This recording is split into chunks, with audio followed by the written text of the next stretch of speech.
Yan, bumili ako ng bopis. Nag-request ng anak ko. At ito naman, bangus kikilaw natin. Nag-request din kasi. Ayan o, yung ulo, tsaka yung tiyan, pinahiwalay ko. So ito, bababaran ko ito ng nagsuka muna. Papang maghahatid tayo ng bata. Nag-request kasi yung anak ko, nagawa daw ulit ako ng kinilaw. Samantalang dilis lang yun. At saka yung napamimitan ko dati, gumawa ko ng kinilaw. Ngayon naman, bangus ang gagawin natin. Para alam niya na ang bangus ay ginagawa rin palang kilawin. Yung mga hindi talaga pang kilaw na madalas na ginagawa, gawin natin.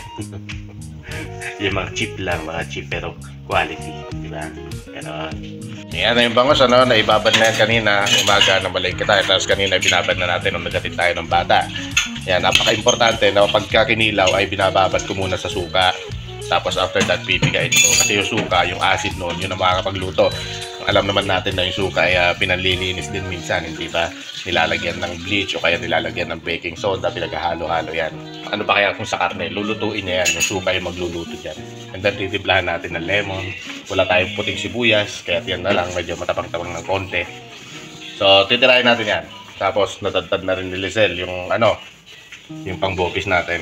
Magluluto rin tayo ng bopis.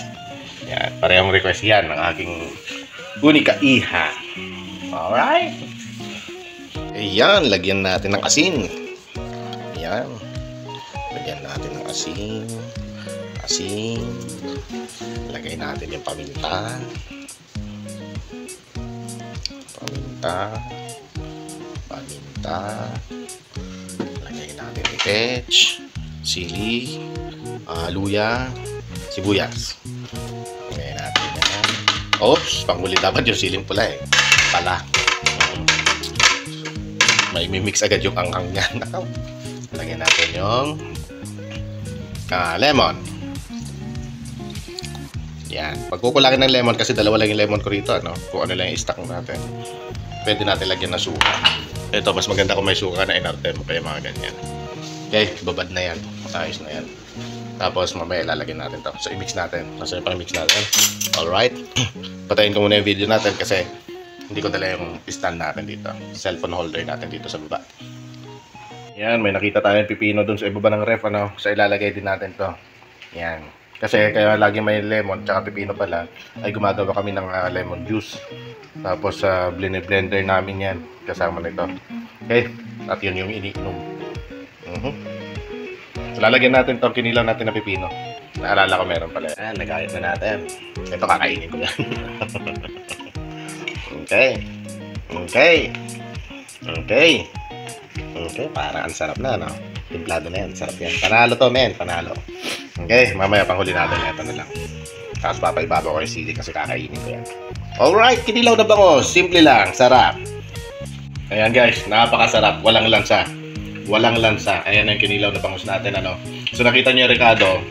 Pero ang sekreto niyan kung bakit natanggal ang lansa at masarap kahit bagong gawa siya. Kadalasan kasi ang kinilaw, pagka bagong gawa, doon pa rin yung lansa. Okay?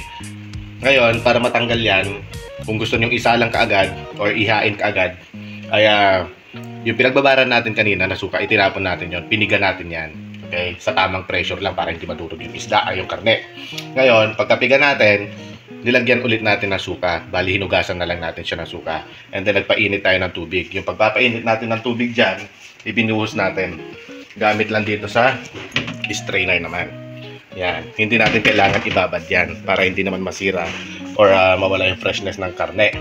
Ngayon, pagka nagawa mo na yan, ay i-ref mo para kumapit palalo yung lasa niya or timpla.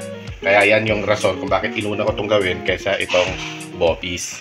Nalutuin kasi para ma-ref ko na pagka hinain mo siya malamig pa and kapit na yung timpla nito. Sa ngayon nga kapit na yung timpla, masarap na, wala na yung lasa. Alright, panalo. Oo nga pala, kung gusto niyo naman na kinilaw sa gata, same process lang yan. Kung ano yung pagkakagawa natin, ganyan din yon, lagyan nyo lang siya ng gata. Alright, huwag nyo lang lalagyan ng kamatis kasi hindi talaga maganda. Minsan na ako nakakain ng kinilaw na bangus doon sa Pasay nung nasa PS Bank pa ako. Pero hindi siya match Hindi match yung kamatis. Pagka nanguya mo, hindi. Mas okay pa talaga yung pipino. Okay? So, yan lang gusto ko sabihin. Basta sa akin, hindi ko bet yung may kamatis. Mas maganda or mas bet ko pa yung lalagyan mo na lang ng gata kung trip mo yung kinilaw na bangos sa gata. Nakakain na rin kasi ako noon doon naman sa Las Piñas. Alright, mga tropang Las Piñas. Sarap, timplado. Nako, hindi natin ilalagay muna ito, hindi natin isasabay ang sili. Kaya kamayin natin yan. Yung tapon na, kamarwek na. Ingatan natin yun. Marwet na. Sabay na natin ito. Yan. Maya konti yung sili. Yuli natin para hindi umanghang. Alright. Panalo ni. Ayun na. Bobby! Ayun na. Bobby! Yan. Kala mo maraming sabaw na. Hindi. Konti na lang yan. Ito, lalagyan na natin. Ito, yung iba rito, itatapon na natin yan. Yan. Konting angang lang. Sana konting angang lang para hindi naman masyado yung bata. Sarap na. Pag hinalo mo, kita mo siyang wala na sabaw. Pero hindi talaga sinasabawan to. Bobis. Tama lang yan, ganyan. Wow! O, diba? Yan na siya. Timplado, luto na siya.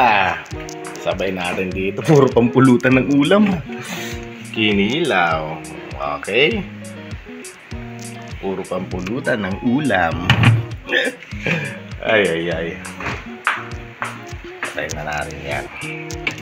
Okay. Pinatitirang init yun na iluluto dyan sa mga gulay-gulay niya. Kasama yung sili.